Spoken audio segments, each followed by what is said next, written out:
What if I told you that the most popular winter fishing spot in your area is probably a waste of your time? Yeah, I'm talking about that guaranteed hotspot, the warm water discharge from the local power plant, the one place everyone swears by when the temperature drops. Today, we're going to challenge that old belief.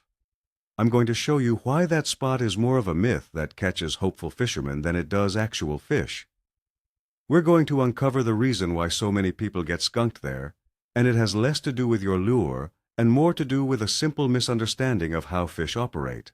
So, let me know in the comments right now, be honest. Have you ever spent a whole day at a can't-miss warm water discharge and caught absolutely nothing? Your story might sound very familiar to a lot of people watching.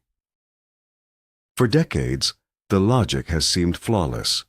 It's the middle of winter, the main lake is ice cold, and fish are supposedly lethargic. Then you have this pipe pumping out warm water, creating a comfortable little spa for them. It makes perfect sense that every fish in a 5-mile radius would pack its bags and move in for the season. This idea has been passed down from one generation of anglers to the next. You go there because your dad went there, and he went there because his buddy told him about it. And when you arrive, you see a dozen other boats and a line of guys on the bank. That's all the confirmation you need. The herd mentality takes over. It must be good because everyone is here. But we rarely stop to ask, is everyone actually catching anything? Or are we all just standing around, freezing, participating in a shared myth? First, let's talk about the logic trap. The core idea that fish seek out warmer water in the winter isn't wrong, but it is dangerously oversimplified. Imagine you pull up to the spot on a January morning. It's 20 degrees outside, the wind is biting, but you see that steam rolling off the water from the discharge. It looks like a fish paradise. It feels like you've found the secret. This visual confirmation is powerful. It tricks your brain into thinking you've outsmarted the winter. You're fishing in a place that is visibly, obviously different from the rest of the cold, dead-looking lake. So you start casting with immense confidence, believing a bite is inevitable. This confidence, however, is based on a visual illusion. It's based on what makes sense to us as warm-blooded humans, not on the complex needs of a cold-blooded fish. We're starting with a flawed premise from the very first cast. Now, let's debunk the comfort zone myth. We think of this warm water as a cozy living room for fish, but is it? Fish don't just seek warmth, they seek stability. The water coming out of a discharge pipe isn't a gentle, stable environment. It's often a turbulent, roaring current with a temperature that can fluctuate. This constant, unnatural flow can be incredibly stressful for a fish.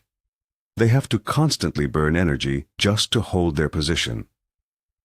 Think of it like this. Would you rather relax in a calm, quiet room or stand in the middle of a windy highway? For a fish, that discharge can feel more like the highway. The smarter, larger fish aren't looking for a chaotic environment. They're looking for a place to conserve energy. The main outflow is often the exact opposite of that, forcing them to work harder, not rest easier. Let's get into a little simple science. Temperature versus oxygen. This is a crucial point that most anglers completely overlook. Here's the deal, presented in simple fisherman's terms. Warmer water holds less dissolved oxygen than colder water. It's a fundamental law of physics. So while the fish in that discharge might be enjoying a slightly higher water temperature, they could very well be swimming in an environment that is lacking in oxygen.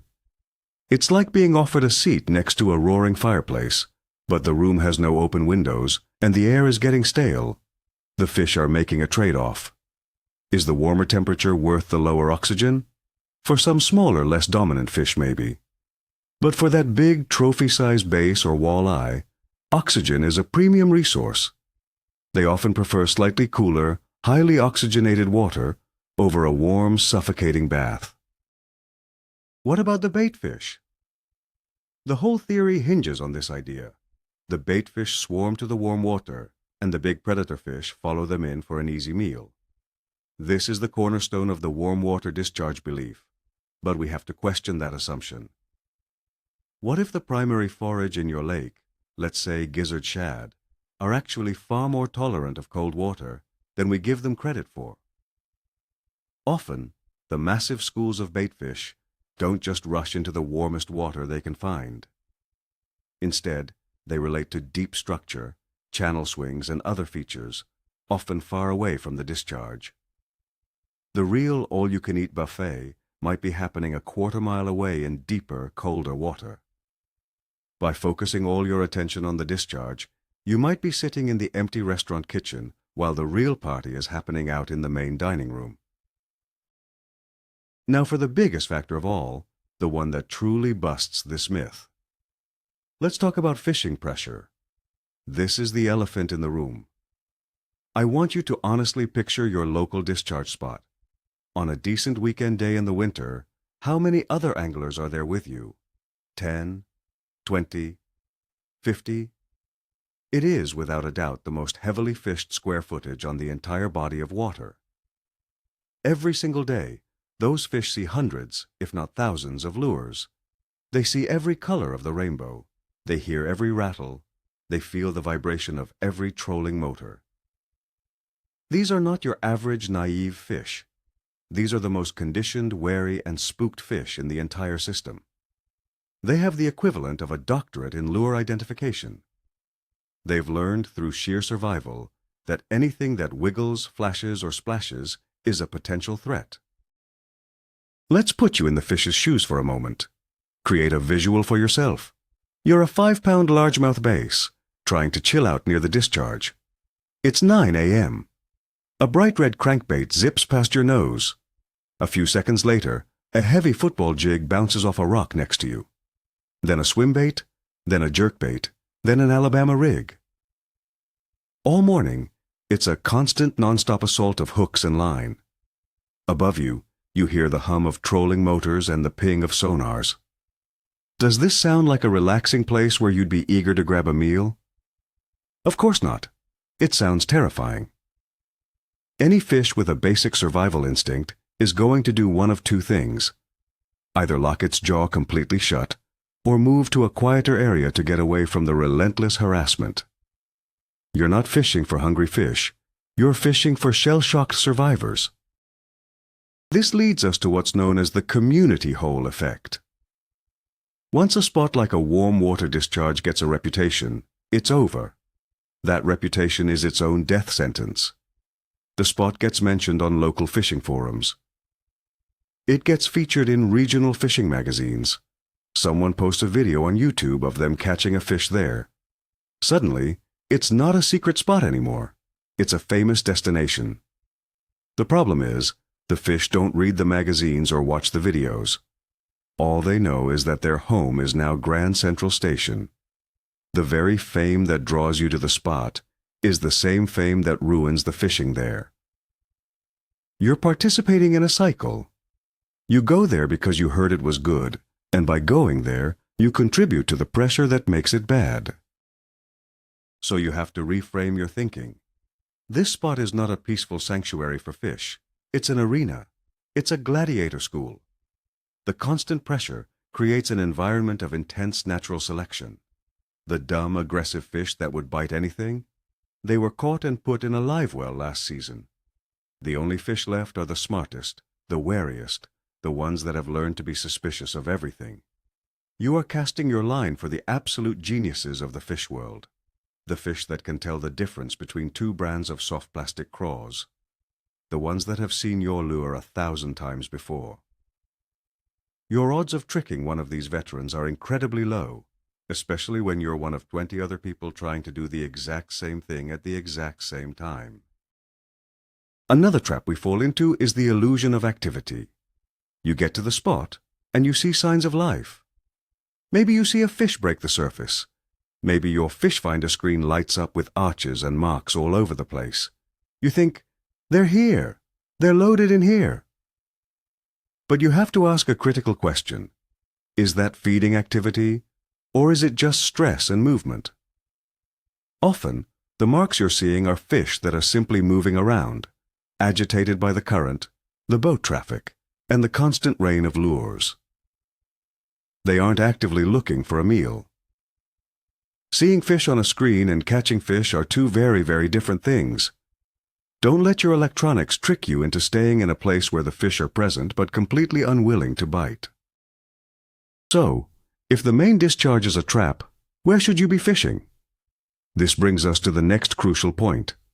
The real hotspot is almost always nearby, not directly in the outflow. The fish are indeed drawn to the general vicinity because of that warmer water plume. But the smartest ones don't live in the chaotic main channel. They use it as a reference point. They set up shop on the edges of the influence. We need to stop thinking of the spot as just the pipe itself and start thinking of it as a larger area. The secret isn't in the boiling, turbulent water. The secret is in the subtle transition zones, the little sweet spots on the periphery that everyone else is ignoring as they race to the main event. To find these spots, you have to start thinking like a predator. A wise old predator, whether it's a wolf or a trophy base, doesn't hunt in the middle of a stampede. That's inefficient and dangerous. Instead, it finds a concealed ambush point just off the main trail, and it waits for an easy, vulnerable target to come by. This is exactly what you should be looking for. Instead of parking your boat right in the discharge current, look for the nearby points, the submerged rock piles, the edge of a channel swing, or a drop-off that's just inside that plume of warmer water. The big dominant fish will use these pieces of structure as ambush points, letting the current bring bait to them, while staying out of the chaos themselves. The key to this whole approach is finding the seam. Let's talk about what that means. When that warm water discharge pumps into the colder main lake, it doesn't just instantly mix. It creates a distinct edge, a transition line between the warm plume and the cold water. This seam is a magical place. The water temperature is more stable there. The current is often weaker and more predictable. And most importantly, bait fish that wander across this seam can become disoriented by the change in temperature and current, making them easy targets. This seam is the ultimate ambush highway for predator fish. Your job as an angler is to find that seam. You can often see it on the surface or find it with your electronics, and fish it relentlessly. That's where the real action is. Let's expand on that. It's not about finding the absolute warmest water you can. The magic is in the temperature gradient. That's the zone of change. A fish sitting in 42-degree water on the edge of a plume that's 45 degrees is often in a much better position than a fish sitting directly in 50-degree water in the main current. Why? Because that edge provides options. It has access to the warmer water for comfort, access to the colder, more oxygenated water for breathing, and it provides a distinct line for ambushing prey.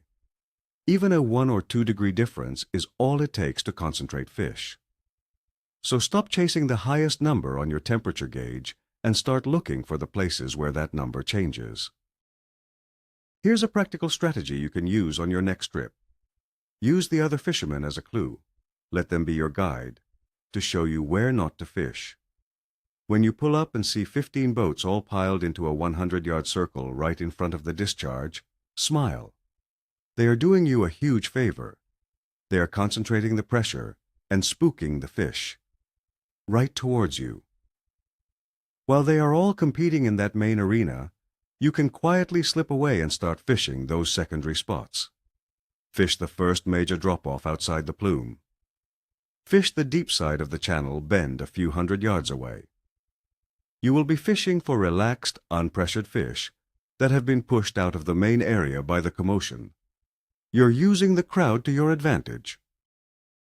I'll give you a perfect real-life example. A few years ago, I went to a very famous power plant lake in the dead of winter. Just as I described, there were at least 20 boats sitting right in the mouth of the discharge. I watched them for a while. I didn't see a single net move. So, instead of joining them, I idled about 300 yards away to a submerged rock pile that topped out in about 15 feet of water. The water there was only 3 degrees warmer than the main lake, but it was calm. On my third cast with a simple jig, I caught a 4-pounder. Over the next hour, I caught 5 more solid fish from that one spot. The fish were using that rock pile as a refuge, a safe haven away from the chaos of the community hole.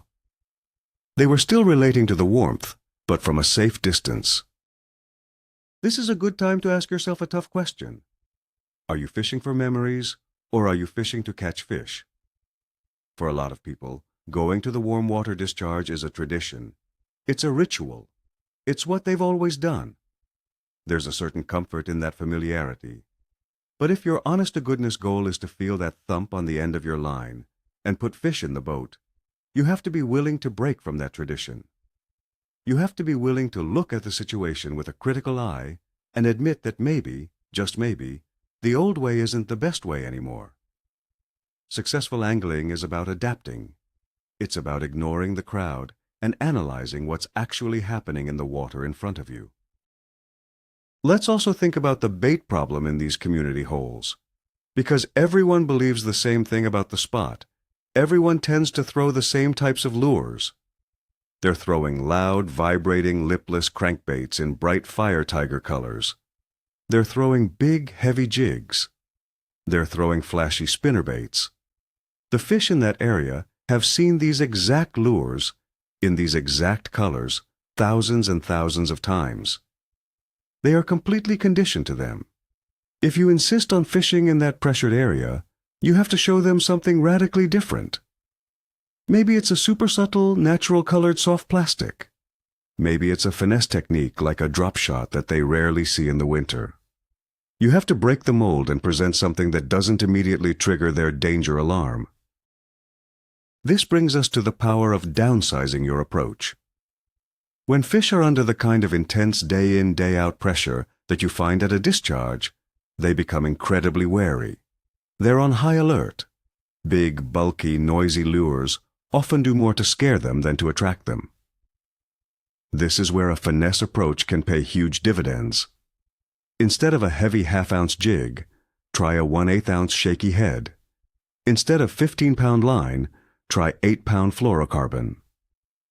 Be the quiet, subtle angler in a sea of loud, aggressive ones.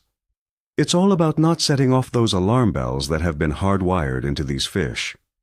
A smaller, more natural presentation is much more likely to fool a fish that has seen it all. Now, to be completely fair, let me address the exception to the rule.